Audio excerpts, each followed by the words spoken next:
people are waking up to the fact, okay, the AI providers have massively downplayed the security risk because they need to sell models, but safe adoption is paramount. So I'm curious to hear you on that. What are you seeing for key use cases for generative AI in the manufacturing high tech space, and how is it transforming the threat landscape? I read an article just today that one of the major AI producers have said, yes, we were aware, as we mature these LLMs and we bring out the next GPT models, it's going to massively increase the attack vector and the threat landscape. As a company that's probably in the same situation, that we've done a lot of piloting with AI. Number one is trust. It's the first and foremost thing that we're coming up against is trust. A lot of senior people on board, CFOs, CEOs, are reading articles and going, "Well, where's all our data going?"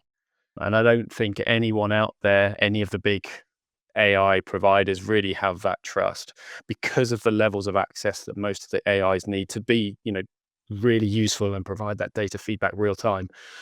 They need high levels of access to your data in the first place. And then you're back to well, do we really want to put our crown jewels on somebody else's server and let them, provide us that real time feedback? So the first thing for me is absolutely trust.